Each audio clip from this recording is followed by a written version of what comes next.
Saat ini saya berada di pet bocor bawahnya pos 2 untuk sarapan. Bawa kopi enak Arabica Hanumbara, tapi tadi nggak bawa gula. Bagi yang suka kopi tanpa gula sih bakal enak, tapi berhubung saya sukanya itu yang manis.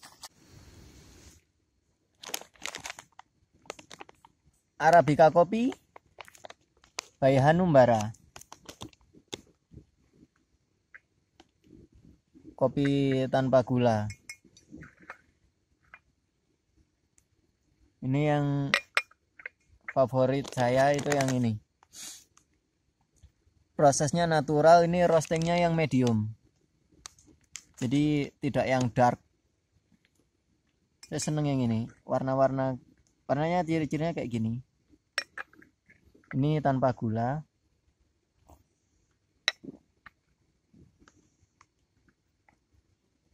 Ciri khas Arabica sih, ada asam-asam kecut.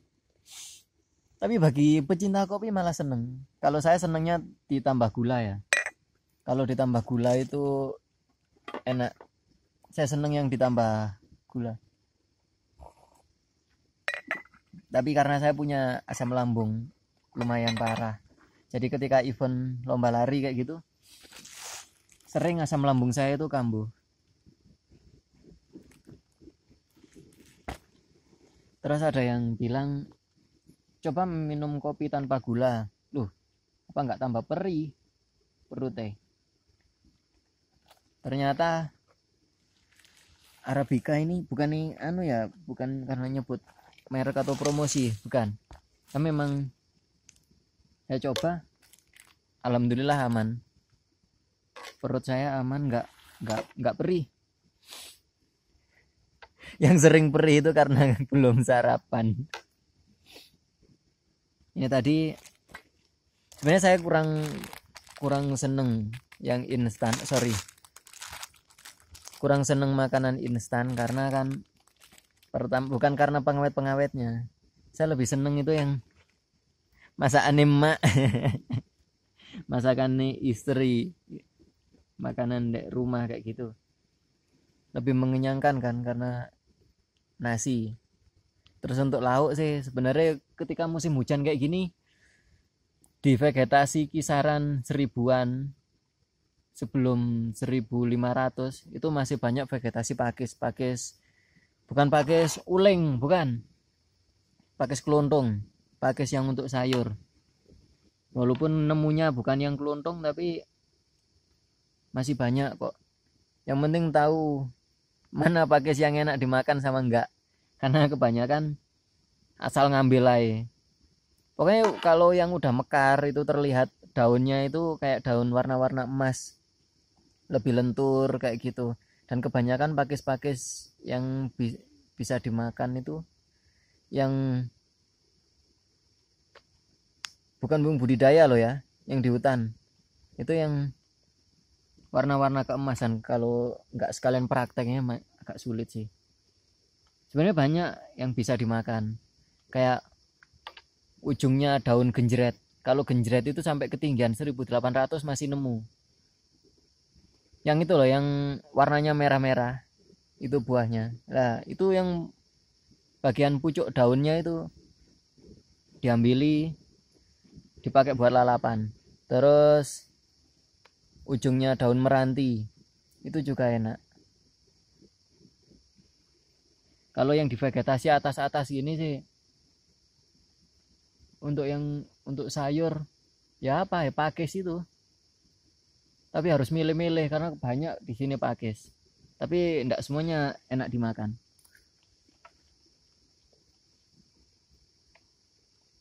Sorry nggak tak kasih lihat. Ini jamur apem tadi. Penampakan jamur apem yang saya masak sama mie. Panas.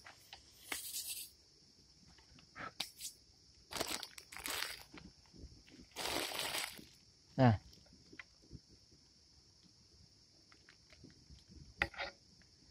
ini kalau di internet namanya jamur shiitake. Ini kalau dari aroma nggak begitu ya, tapi begitu dirasakan rasanya itu kayak ada aroma khas dari pete. Saya kalau makan pete nggak seneng, tapi kalau jamur apem seneng. Jamurnya enak. Sekilo di sini 25.000.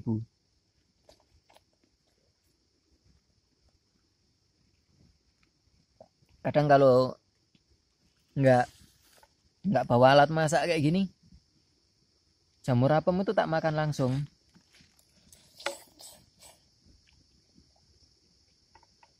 Apalagi yang belum mekar. Terus ini itu batang dari jamurnya.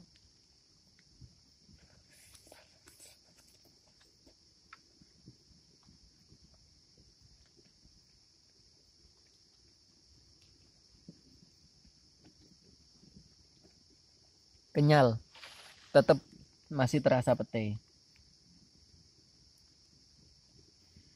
Jadi saya itu dulu ketika masih latihan lari trail run sendirian kayak gitu, beberapa kali saya itu nggak bawa logistik. Bukan nekat atau cari sensasi, enggak, tapi memang pertama untuk mengurangi berat badan, bukan berat badan, mengurangi muatan yang di bawah. Jadi karena aku kan cuma bawa pakaian gitu toh. Jadi semisal hari Jumat pas libur ya, hari Jumat start jam 7 dari Gunung Kawi, dari Maduarjo, 2 jam kurang itu udah nyampe puncak Batu Tulis. Terus langsung lintas ke Gunung Butak. Dari Gunung Butak ke savana dulu cari air, terus naik ke Butak, dari Butak langsung turun ke Sirakencong, baru Jumatan dek sana.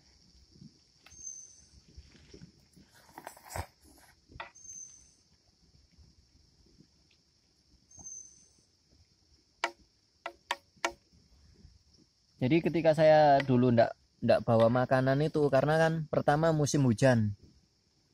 Kalau musim hujan itu alhamdulillah masih banyak itu loh, kayak jamur apem kayak gini, masih musim. Apalagi di setelah puncak Batu Tulis itu kan Gunung Pasang. Kenapa disebut Gunung Pasang oleh orang sini? Karena vegetasi di atas Gunung Pasang itu full kayu pasang. Dan kayu pasangnya itu pernah kebakaran hutan itu kalau tidak salah di 2015 kalau tidak 16. Itu kebakaran lumayan parah. Jadi banyak kayu pasang yang roboh. Jadi semisal mau tanam jamur di sana, wih, dapat banyak. Harusnya pas musim kayak gini naik camping, berangkat sore, pagi sampai sore tanam jamur, seminggu 2 minggu hajar naik. Kalau masih seminggu kadang tumbuhnya itu masih belum mekar-mekar segini-gini, tapi kalau 2 minggu udah mekar. Terus kalau di vegetasi cemara biasanya itu di bawahnya itu banyak pohon kelandingan, tapi harus tahu kapan musim kelandingan. Karena saya pernah naik ya itu nggak bawa apa-apa, itu harapan saya itu pertama dapat codo, buah codo itu yang buahnya segini-gini, itu favoritnya Walangkopo, Krendo, itu pas musim banyak. Terus grom itu yang kayak markisa.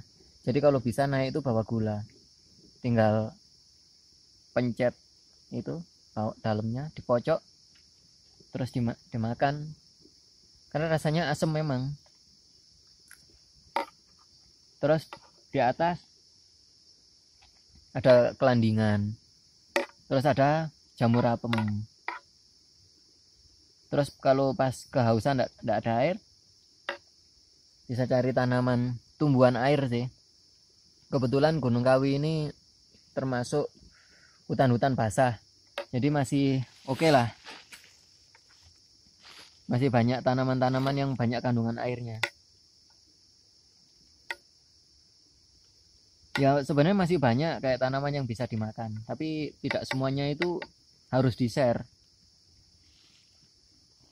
Karena gini, ada tanaman yang ketika diambil batangnya itu nggak bisa tumbuh tumbuh lagi, langsung mati, baru tumbuh tunas di bawah.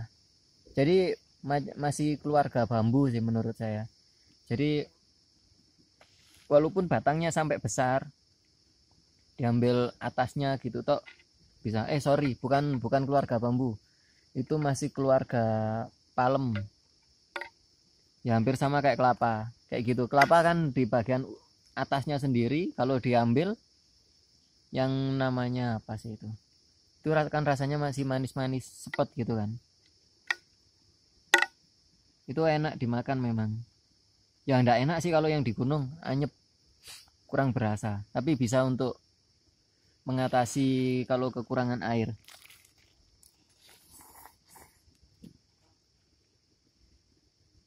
Tapi saya juga pernah kok naik enggak dapat apa-apa, enggak nemu apa-apa. Kelandingan enggak musim, grom enggak ada,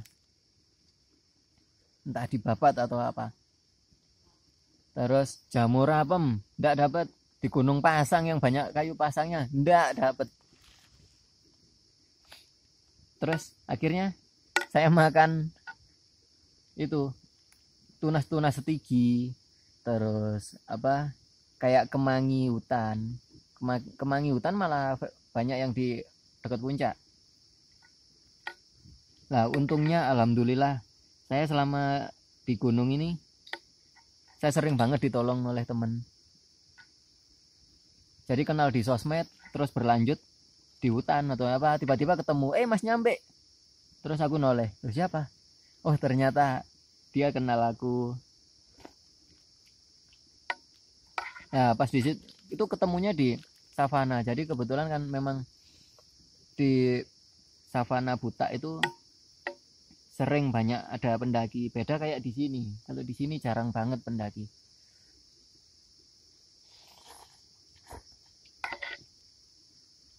Terus aku ngomong, mas, aku kehabisan logistik, ada mie nggak? Dikasih, alhamdulillah. Kalau ngomongin bantuan dari temen sih ya, banyak banget, alhamdulillah. Bukan berarti saya menggantungkan diri ke bantuan ya, enggak, tapi memang itu sih apa, banyak kejadian sing aku alami itu karena ya nekat, ya ngawur, kayak nggak bawa logistik, nggak bawa headlamp, nggak bawa senter cadangan, nggak bawa baterai cadangan. Tapi memang dulu ketika aku belum nikah, aku tuh menghabiskan masa mudaku ndek hutan. Bukan berarti tiap hari di hutan, nggak. Maksud saya itu ketika libur kerja, kalau ndak naik gunung, mungkin dek hutan-hutan dek bawah kayak gitu. Saya memang sengaja ketika bujang dulu pikir saya gini, nanti kalau saya udah nikah saya nggak bisa lagi naik gunung.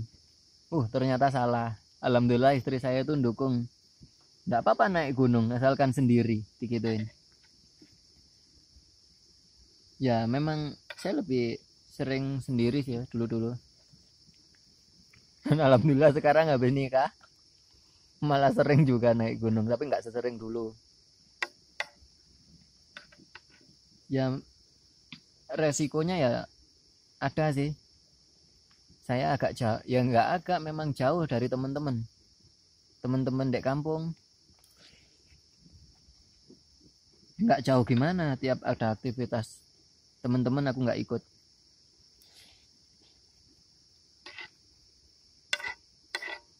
Sebenarnya positif aja, tinggal kita selektif sih ya ke temen itu.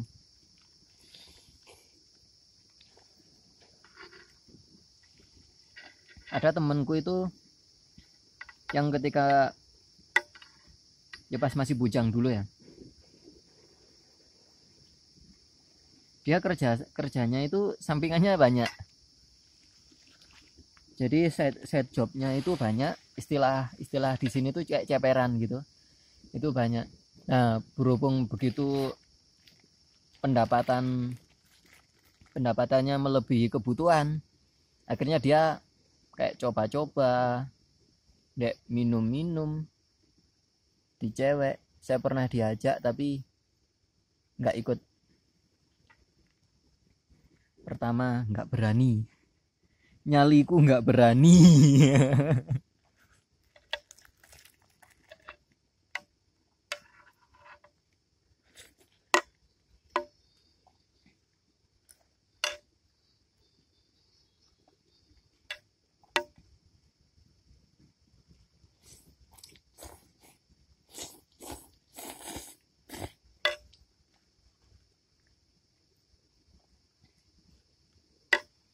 Buat teman-teman yang masih bujang, kalau bisa cari hobi yang positif, yang penting kewajiban nggak sampai lupa.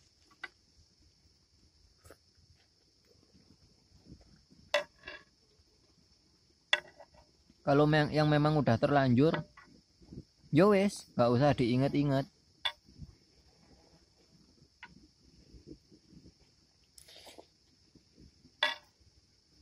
Anggap aja wes tobat, terus dilupakan, nggak usah diinget-inget, nggak usah dibahas-bahas, nggak usah dipancing-pancing untuk obrolan-obrolan kayak gitu.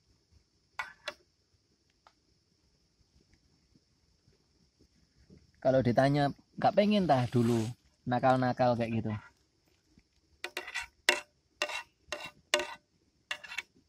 kayak pikiran sedikit-sedikit gitu, pernah sih pengen nyoba-nyoba kayak minum gitu, anggur atau apa gitu, penghangat badan atau apa, pengen nyoba.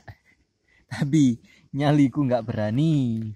Alhamdulillah ada nilai plusnya juga, aku kurang bernyali.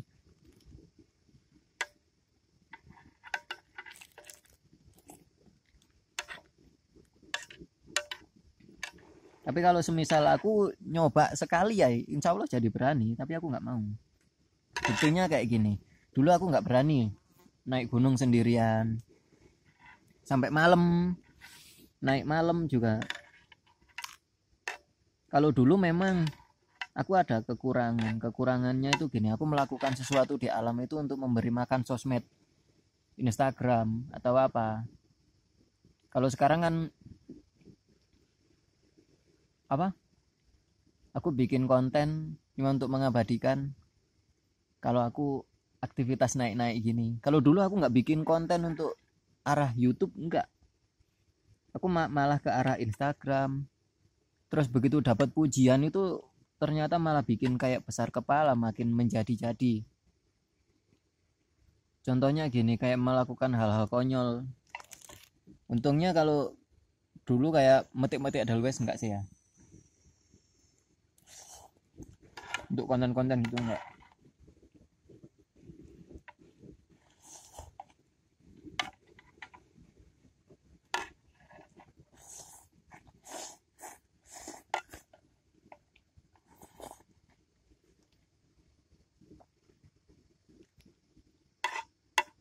Saya tuh dulu lebih ke arah Instagram.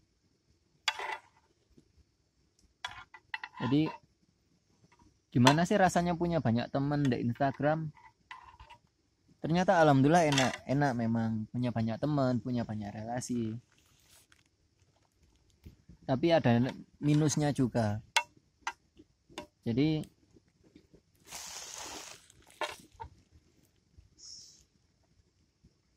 karena aku kurang bisa memilah dan memilih, terus orangnya nggak enakan, segen. Jadi semisal aku udah pernah ke gunung mana gitu, semisal Raung, aku udah pernah ke Raung, tapi temanku ngajak ayolah ke sana lagi, duit sendiri. Jadi akhirnya ikut.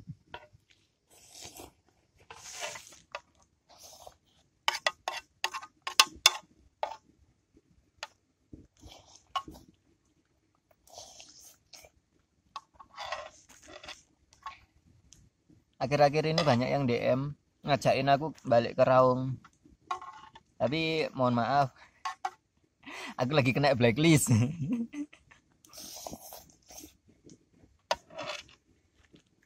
Tapi nggak apa-apa, itu sebagai pengingat buatku sendiri, biar mengikuti aturan lah. Emangnya kemarin nggak mengikuti aturan? Iya memang. Makanya di akhir videoku kan sempat gini, kalau aku nggak kena blacklist aku balik ke sini lagi, aku sempat bilang gitu kan, karena itu pas aku berangkat malam ketahuan sama warga. Ketahuan memberangkatkan peserta itu malam. Loh, nggak boleh tang ya, memang nggak tertulis tapi secara lisan sing aku gitu, aku kurang membaca aturan sih memang. Itu nggak boleh pendakian malam, dikhawatirkan itu kesasar atau apa, resikonya kan banyak kalau pendakian malam. Jadi di Raung itu punya aturan dari base camp, baik base camp kan di sana banyak base camp sekarang. Kalau dulu kan masih satu Bu Suto. Ketika saya masih pertama-tama ke sana tuh masih Pak Suto, Bu Suto.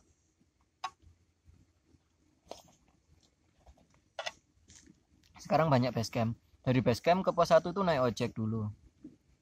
Dari pos 1 naik itu pokoknya briefing itu terakhir jam 3.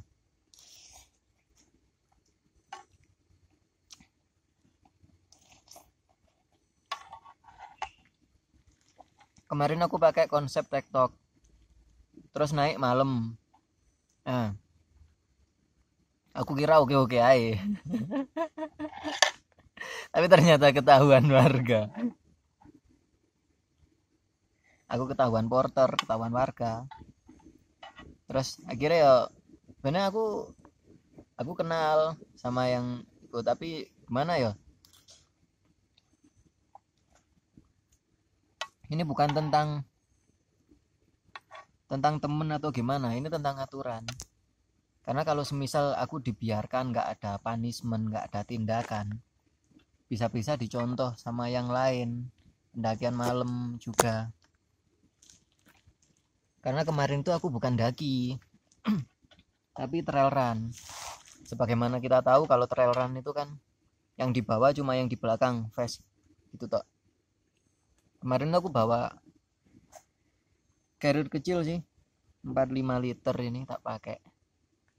Jadi untuk aku kemarin sekalian mortar alat.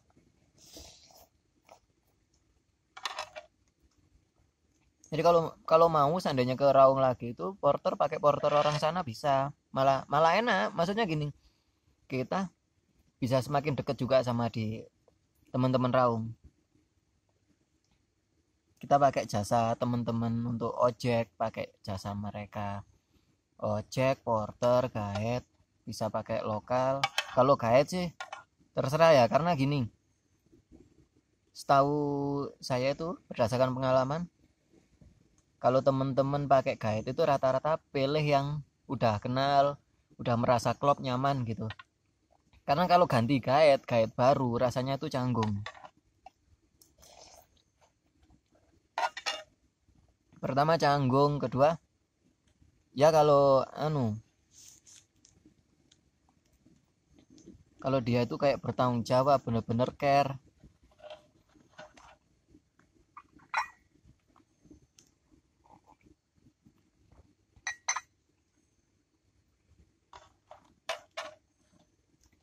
Kalau terkait kesalahan sih, dulu saya udah pernah melakukan kesalahan, tapi karena kebaikan dari orang-orang, kebaikan dari Cak Mat Raung, Basecamp, terus Pak Eko dan lain-lain, sekretariat terutama, itu kesalahanku itu nggak sampai di blow up, udah kamu betuli lagi ya. Nah itu kesalahanku dulu yang 2017 kalau nggak salah. Nah pesertaku ada yang hipo, aku naik minimal kalau naiknya itu ndaki ya harus minimal bawa flashlight lah buat jaga-jaga. Karena balik lagi ke sifat dasarku yang nggak bisaan kan orangnya, nggak enakan, segen kayak gitu. Jadi itu yang titik awal kenapa aku jadi pelari, udah nggak ndaki lagi untuk ke Raung. Jadi aku putuskan untuk udah aku nganter pelari aja.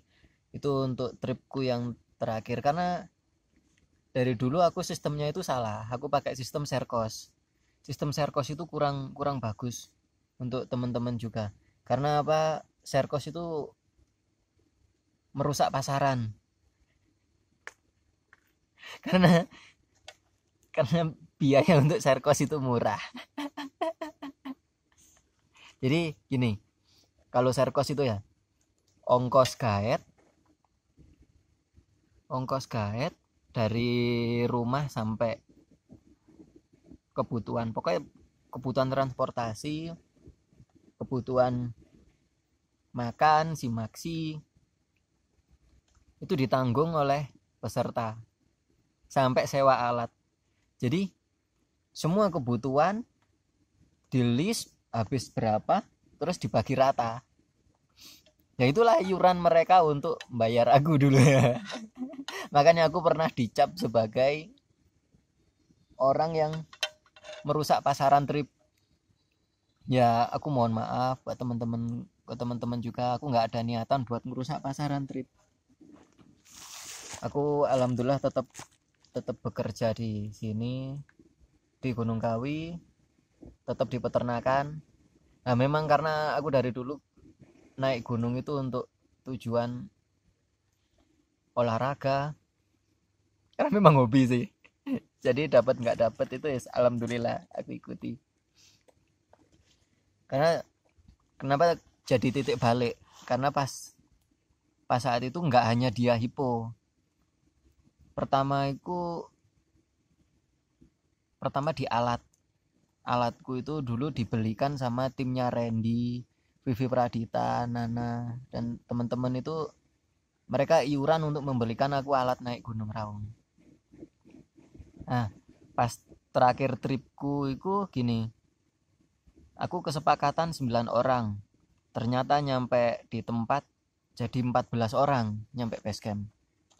Akhirnya nyewa alat di base camp. Nah, startnya itu udah siang, udah nggak shift. Startnya kalau nggak salah jam 12 kalau nggak setengah 1. Pokoknya udah siang, lupa aku dulu.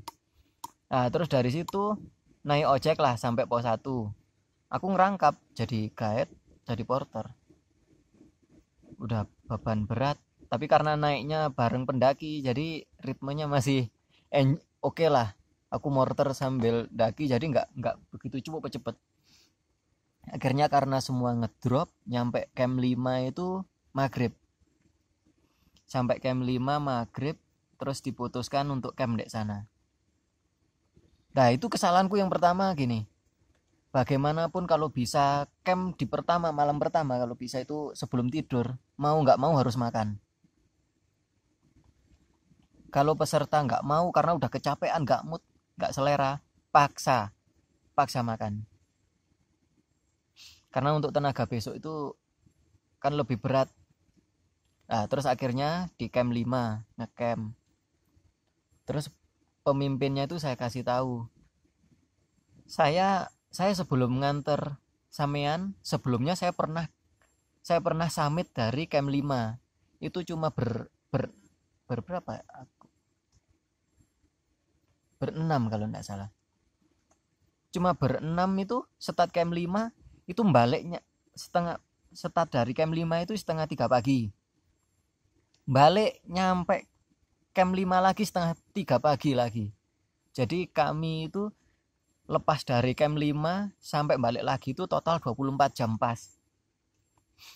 Itu kenapa? Karena kalau yang ini ceritanya yang dulunya ya, dulu yang cuma berenam itu start dari camp 5 tetap setengah 3 pagi. udah nyampe camp 7-nya itu udah jam 6. Terus akhirnya jam 12-an itu nyampe bendera. Makin lambat. Jam 12 nyampe bendera, akhirnya bener sampai Sejati itu maghrib. Sampai Sejati itu enggak sampai maghrib, masih jam 4:30. Karena salah satu peserta ulang tahun, sekalian lah ngerayain ulang tahun, nyanyi-nyanyi di puncak. Setelah itu turun dari puncak Sejati maghrib. Karena headlamp buat naik udah habis, jadi tetap pakai flash HP, pakai aku tetap masang tali sendirian malam-malam. Nah, alhamdulillah pas saat itu memang cuaca tenang, ndak angin, ndak badai. Itu cuaca di langit juga cerah, ndak ada angin, alhamdulillah lancar. Dan mereka, aku kasih instruksi, ngikut. Oke lah, terus nyampe camp 9 itu kalau ndak salah udah jam-jam 10. Ndak, sorry. Jam 8-an kalau ndak salah.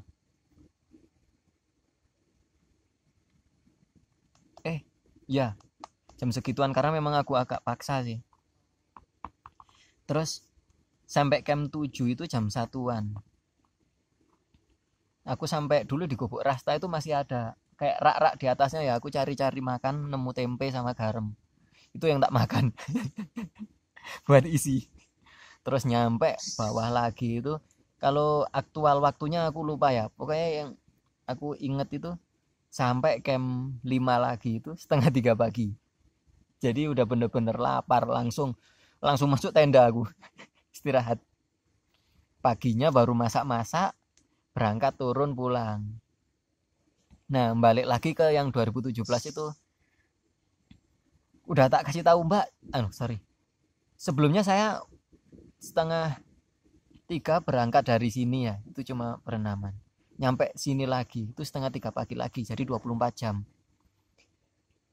Harapanku mereka itu punya inisiatif langsung. Kalau dulu yang cuma orang sedikit 24 jam, lah ini orang banyak bagaimana? Karena ternyata nyampe di hari H, nyampe di atas itu ternyata nambah jadi orang 14-an, bener orang 14-an. Pokoknya aku nggak pakai alat kok, aku nggak pakai alat safety karena alatku itu tak pakein buat dia yang sebenarnya bukan peserta tapi ada orang dari jauh ngikut, jadi kami ikutkan juga. Tapi tanpa sepengetahuanku, dia dikabarkan ke aku kalau dia ngikut itu posisi udah di camp 5 pas mau summit. Aku juga sempat kaget, loh kok tiba-tiba nambah pasukan. Ini bukan perkara biaya atau apa, enggak. Ini karena alat yang aku bawa itu udah ngepas untuk spare untuk aku sendiri. Akhirnya untuk spare dan untuk aku sendiri tak pakein mereka. Akhirnya beberapa ancor itu yang harusnya pakai karabiner oval, aku pakai simpul pangkal. Dari situ akhirnya kami start jam 2:30 pagi, naik tetap seperti yang sebelumnya. Jam 6-an itu baru nyampe camp 7. Terus ternyata nyampe camp 7 itu udah mereka udah beberapa itu udah merasa lapar atau apa, tenaganya habis. Apalagi dari camp 7 ke 8 ke 9 itu lebih ngehek, lebih nanjak. Akhirnya nyampe puncak bendera itu udah siang. Karena banyak orang, akhirnya kami tak pasang safety-nya. Saya dulu nggak pakai yang seat harness, tetap masih pakai webbing.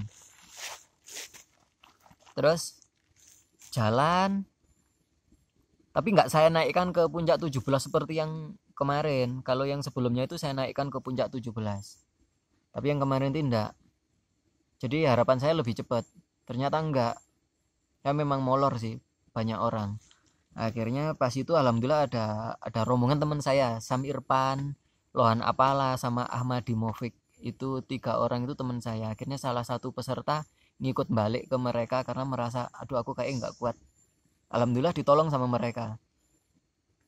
Itu teman baik saya, ketemu dulu itu kalau nggak salah ya sesama seneng naik gunung sih ya. Terus kenal, udah merasa seperti saudara. Sampai sekarang kalau tiga orang itu udah kayak saudara sendiri. Sering aku kalau ke mereka jarang berkunjung karena memang udah begitu udah nikah ini aku jarang-jarang juga untuk acara main-main. Jadi alhamdulillah satu orang diajak mereka untuk turun. Terus dari ekstrim 4 itu udah aku gini, harapanku itu udah nyampe, udah tak panjatin wes puncak 17, sama nggak usah lanjut ke Sejati, kita nggak usah ke Sejati karena di sini itu udah kalau nggak salah pas saat itu jam 3 nyampe bawahnya ekstrim 4. Ini gimana, aku paksa atau gimana? Terus loh mas, itu loh puncak Sejati udah kelihatan gugusan tusuk gigi. Terus oh kan masih jauh mbak, sorry, masih jauh itu naiknya. Terus balik turun lagi nanti berapa lama itu. Terus akhirnya gini, wes karena debat ya ndak begitu sampai debat lama sih karena aku nggak begitu suka debat. Itu yang salahku, harusnya aku berani ngepush karena yang menanggung resiko kan, bertanggung jawab itu kan guide. Jadi akhirnya saya ikut ke setir, ikutlah berangkat naik puncak. Itu bener nyampe Sejati itu sunset. Akhirnya nggak lama-lama habis foto-foto, terus sisa logistik semua tak suruh keluar. Punya aku tak keluarin semua, termasuk Pocari Sweat yang 2 liter itu tak keluarin. Terus makanan apapun tak suruh ngeluarin. Terus berapa logistik, lihat center juga, ternyata banyak headlamp yang kehabisan baterai. Akhirnya pakai flash HP. Dari situ habis sunset udah gelap kok, turun dari puncak Sejati udah gelap. Akhirnya kan memang banyak orang. Terus turun, kebetulan cuaca pas nggak good. Serius, aku salahku itu memprediksikan tanpa lihat kayak BMKG. Aku nggak lihat kayak gitu, tapi hanya main feeling dan berharap pakai doa. Berdoa sih tetap ya, tapi feeling itu kan gambling, kayak nggak pasti. Itu yang salahku juga. Akhirnya ternyata turun dari tusuk gigi sampai bawah kita pindah punggungan ke ekstrim 4 itu udah badai, udah angin kenceng. Dari situ terus ada temen yang info, mas ini ada temen kita yang gejala, dia udah menggigil banget gitu. Aduh gimana ya, udah posisi segini. Pertama agak panik tapi bismillah lah. Jadi ketika nyampe bawah itu sambil nunggu teman-teman dari tusuk gigi nyampe bawah itu kan lama, banyak orang cuma pakai flash gini tok, pakai flash HP penerangan sebagian itu. Akhirnya sambil nungguin kami itu, saya masih ingat pelukan bareng-bareng gini di ceruan, rangkulan gini, wes nggak peduli wes yang penting bagaimana caranya biar kita satu tim itu tetap anget, tetap selamat gitu. Udah mereka doa semua juga. Habis itu naik bareng, naik ke ekstrim 4, naik satu-satu sampai di atas. Terus saya kasih instruksi gini, jangan nunggu, karena kalau nunggu kasihan, karena kan kondisinya itu gerimis campur anginnya itu kenceng. Jadi udah langit itu nggak ada cerah-cerahnya, wis jarak pandang pendek, berkabut, gerimis padat, angin kenceng. Semua udah pakai jas hujan kresek itu, jas hujan plastik. Terus Udah tak giniin, nanti pas melewati Sirotul zaman merangkak ae wis. Nggak nggak mereka toh, aku pun juga merangkak. Serius iki. Karena aku kan terakhir sweeper. Aku habis nggulung tali, aku terus lanjut melipir puncak 17, mereka udah tahu. Karena taliku tetap aku tinggal, webbing strip yang tebel. Itu aku tinggal. Terus turun di ekstrim 1. Nah, ternyata pas ekstrim 1 itu yang trouble-nya, dia sebelum turun itu udah diinfokan sama teman-teman, Mas, dia udah nggak kuat, gimana iki? Wes, dia diturunkan duluan nih. Aku tandem di bawah. Harusnya kan dibile, dilulur ada dua, karena kan memang gelap. Terus pijakan kan sulit, maksudnya nggak terlihat. Akhirnya saya berdiri di tengah-tengah tebingnya. Aku pakai 2 tali, tapi yang satu itu bukan untuk bile manual, enggak, cuma untuk peganganku, sama kalau semisal jaga-jaga, semisal dia terpeleset atau apa, salah satunya itu masih nyantol dan bisa saya tarik biar enggak sampai terlempar, bisa langsung nempel ke dinding tebing.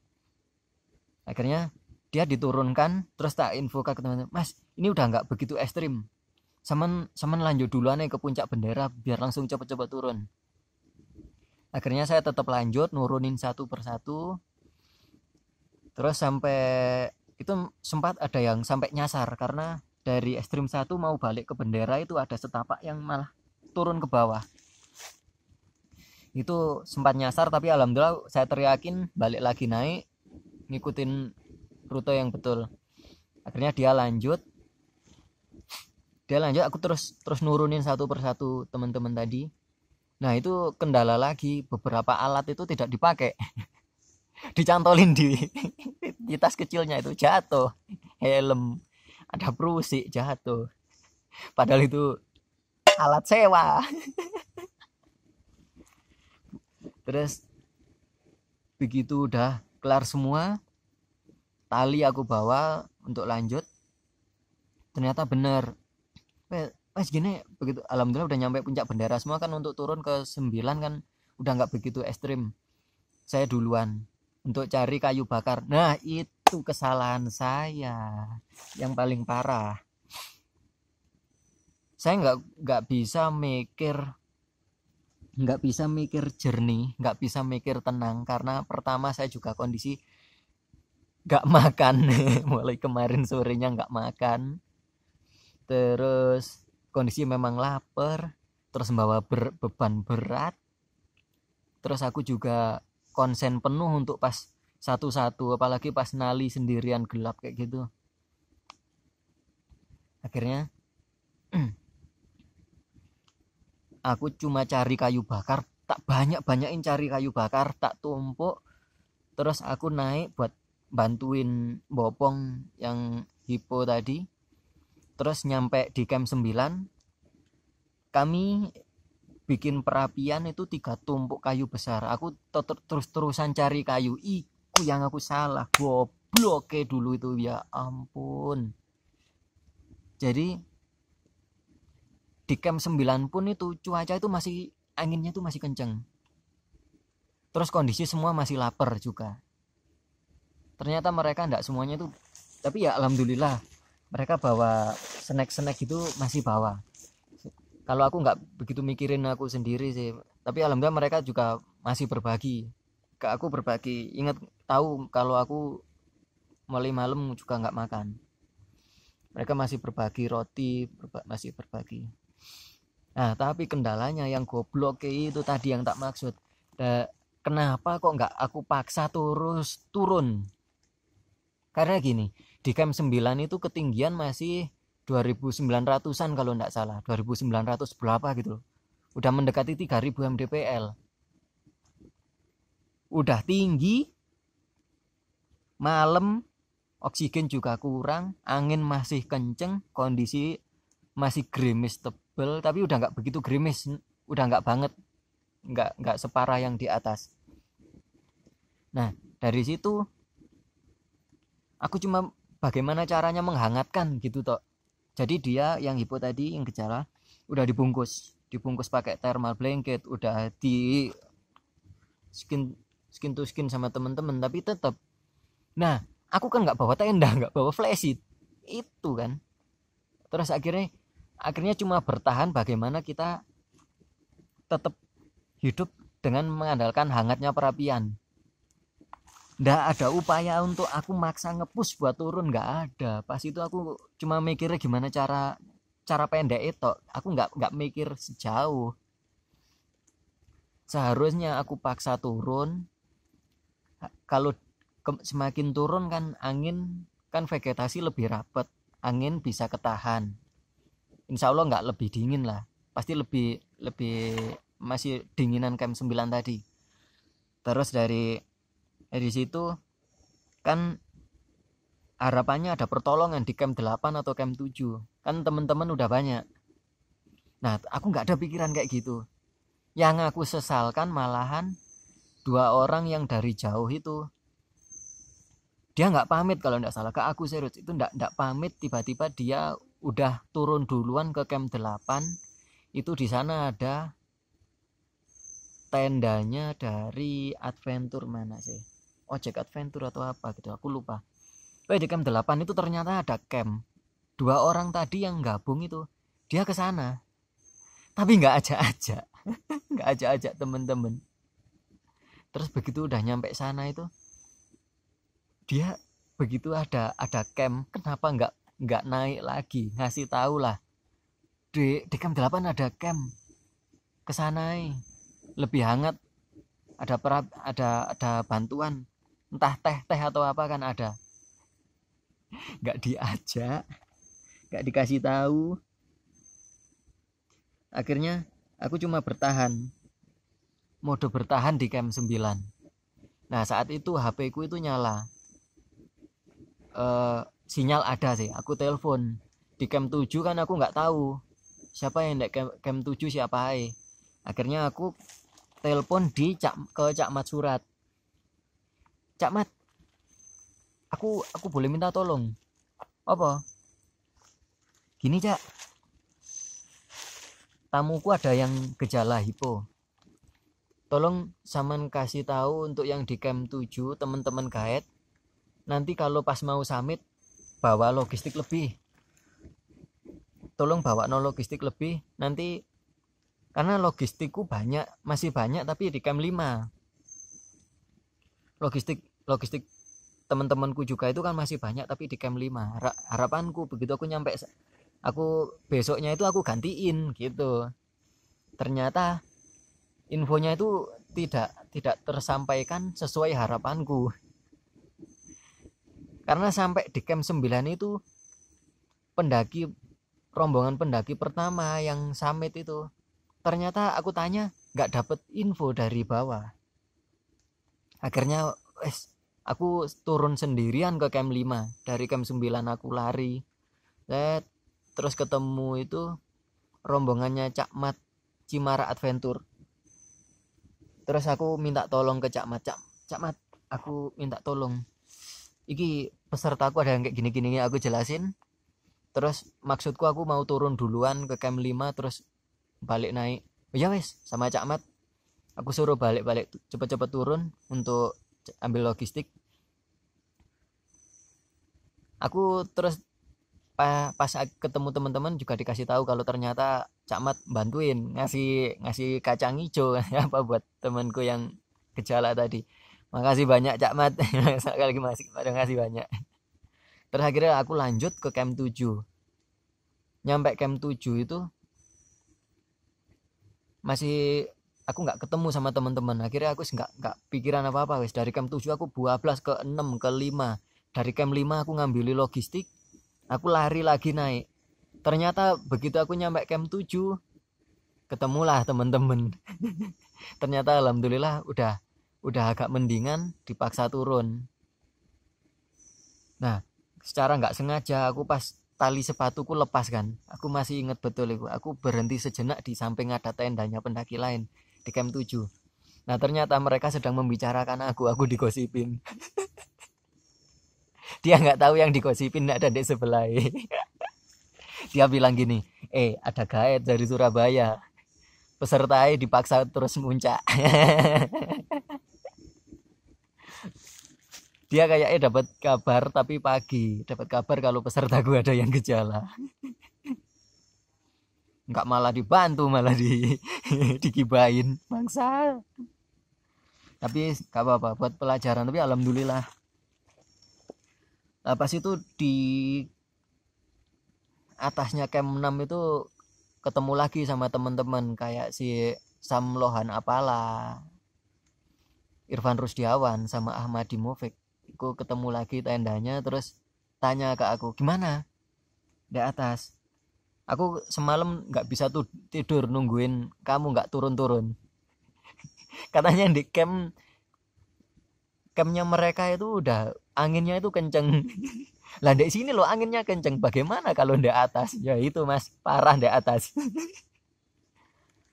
Akhirnya alhamdulillah kami turun terus di camp 7 kan ketemu sama teman-teman yang turun dari atas. Akhirnya aku bagi-bagi logistik mereka, ini apa yang bisa kalian makan, wis makan buat tenaga turun. Akhirnya turun nyampe camp 5, nyampe camp 5 lagi kalau enggak salah itu ya wis jam-jam 8-an. Lebih sih. Akhirnya terus masak-masak, terus ngegas turun nyampe pos 1 itu jam 5-an. Enggak jam 4-an kalau enggak salah. Terus ngojek lagi nyampe base camp. Nah, terus pas ngembaliin alat sewa, iku alatnya kan jatuh di atas. Beberapa jatuh. Akhirnya aku mau nggak mau ganti rugi. Terus aku kan orangnya nggak seneng rame. Akhirnya gini, wes yang hilang berapa? 2. Nyo tak ganti 2. Helmku nyo pakai wes tak kasihin ke dia. Perusik helm. Terus dari situlah alat-alatku semakin nggak lengkap lagi. Terus kami makan-makan, bebersih, udah bersih-bersih.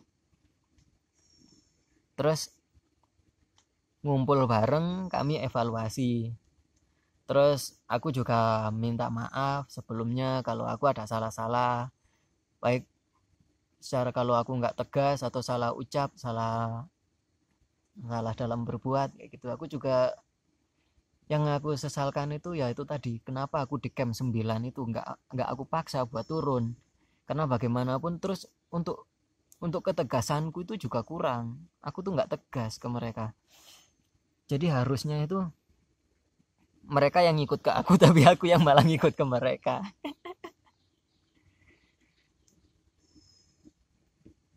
Karena memang dulu itu aku jadi guide serkos itu bukan sebagai profesi, cuma hobi mendaki kayak gitu. Sehingga aku tuh nggak benar-benar menjaga apa kayak kualitas, kayak memperbaiki, kayak sertifikasi kayak gitu. Aku nggak ngikut. Harusnya kalau bisa sih ikut-ikut sertifikasi, entah itu di APGI atau apa gitu.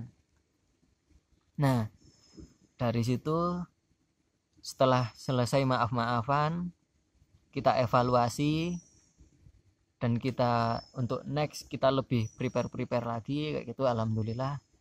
Nah itu terus selesai aku langsung balik, aku langsung pulang ke Surabaya. Aku masih ingat itu jam 10 aku ngojek dari basecamp langsung ke stasiun. Aku nggak minta bayaran serkos, tapi uang transport udah dikasih. Nah dari situ aku langsung aku cari bis, tapi karena aku pengenku cepet-cepet pulang dan cepet-cepet pulang lah ke ibu gitu. Akhirnya tiket kereta itu nggak ada, yang ekonomi udah habis. Akhirnya tinggal yang eksekutif kalau nggak salah. Langsung tak beli wes. Langsung tak beli. Begitu di kereta jam 11 baru naruh kepala gini tok. Bangun-bangun udah nyampe mau Gubeng. Langsung udah mau nyampe nggak menikmati perjalanan. bener-bener capek pas itu. Begitu nyampe Gubeng, karena aku nggak hafal arah ke rumah orang tuaku yang di Surabaya, akhirnya aku jalan kaki dari Gubeng sampai ke Rangkah Kenjeran. Orang orang tuaku di Rangkah. Nyampe, tapi dari hal-hal tersebut yang menjadi alasan utama saya untuk stop untuk nganter pendaki itu. Jadi mereka itu sebelum ngikut ke trip Serkosku, ternyata dia itu udah daftar ke open trip malahan. Dan open tripnya temanku. Nah, aku tahunya itu pas di hari H, temanku lihat mereka-mereka yang udah daftar ke dia cancel tapi ikut di aku. Nah, dari situ kan muncul kesalahpahaman. Dia udah DP juga udah ke temenku, DP kalau ikut. Tapi ternyata pas hari H dia ikut di aku. Akhirnya terjadi kesalahpahaman antara aku dengan temenku yang trip. Padahal aku nggak ada niatan buat merusak harga pasar trip, terus buka open trip. Udah teman-teman, sebenarnya teman-teman di Raung kayak Cak Mat, saya Grade itu udah ngasih tahu gini, Tim, janganlah kamu kerja bakti, buka trip Raung itu ikut ono, satu orang pasarannya itu segini, minimal segini lah. Kalau kamu cuma dapet kayak uang transport toh, terus kalau apa itu nggak narik berapa gitu, yo kasihan kamu. Itu kayak aku baru nangkep itu terakhir ini. Baru nangkepnya kalau maksud mereka itu janganlah ngerusak pasar trip.